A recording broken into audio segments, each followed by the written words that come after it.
We live in a world that's all about connection.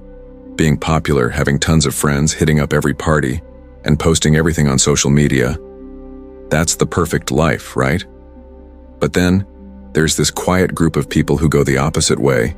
They actually prefer being alone. And while they might come off as weird or even sad to some, there's something surprising going on. A lot of studies and real-life observations show that people who enjoy solitude tend to be more intelligent. So why is it that those who spend more time alone often seem to be thinking on a whole different level? Well, the answer usually starts where all the noise of the world stops. Being alone isn't a sign of weakness, and it definitely doesn't mean someone's depressed. It is actually a choice, made by people who learned how valuable their own company can be. Being alone doesn't mean they're emotionally lonely. It means they're independent.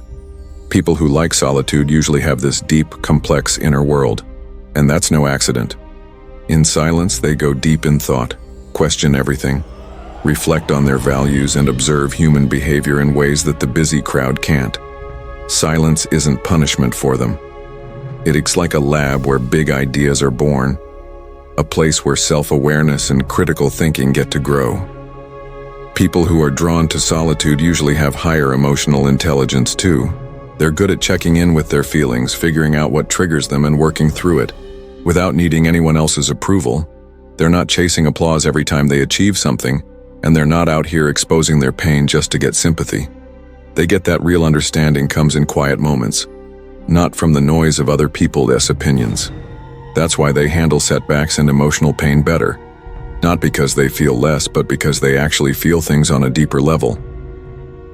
Another thing about people who like to be alone, they've got a low tolerance for shallow stuff. Social scenes are full of fake conversations, small talk, and people pretending to be something they're not.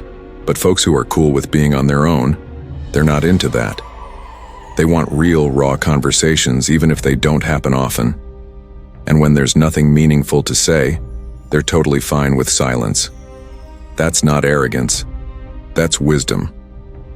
They know their time is valuable, and they'd rather spend it alone than waste it on surface-level vibes.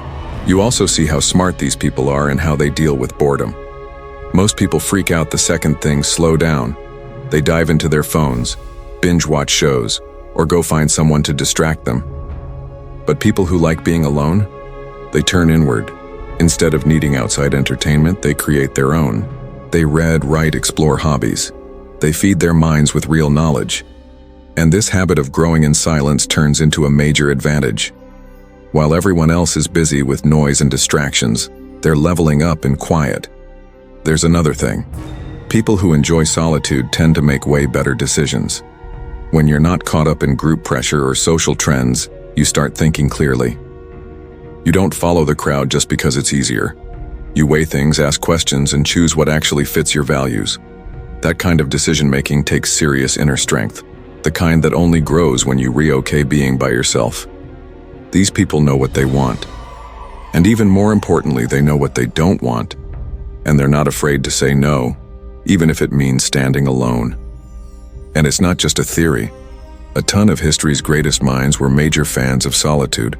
Not because they didn't like people, but because they needed space to think and create. Einstein once said that the monotony and solitude of a quiet life gave him the creativity he needed. Nietzsche went even further. He believed that if you can't handle being alone, you'll never be truly free. Those aren't just deep quotes. They were straight-up facts from people who knew that the best ideas come from a mind at peace, not a life packed with noise and chaos. Now, there's a huge difference between someone who chooses solitude to grow and someone who isolates themselves because they feel unwanted. One is a conscious, empowering path toward self-awareness. The other comes from pain and fear. So it is super important to understand this. The kind of solitude we are talking about here isn't about giving up on love or connection. It is about finding depth. It's the kind of silence that makes your mind sharper, not the kind that drains your soul. And even if society keeps calling it weird or antisocial, the benefits of chosen solitude are real. People who master the art of being alone usually have more focus, more discipline, and a rare sense of direction. They're not caught up comparing themselves to everyone else.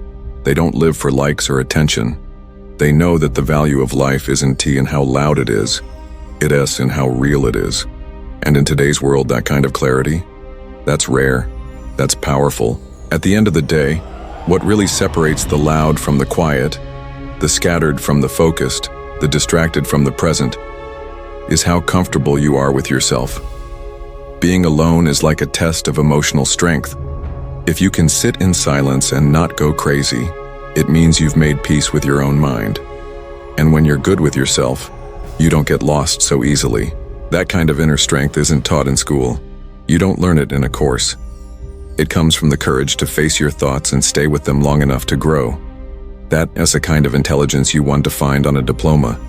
But it shows up in every choice you make, every word you speak, and every calm decision in the middle of chaos. So the next time you see someone who's always by themselves, think twice before you judge.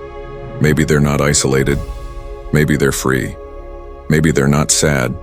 Maybe they're at peace. Maybe they don't need company, because they've found the one that really matters, their own. And in the world we live in today, that kind of peace, that's one of the smartest moves anyone can make.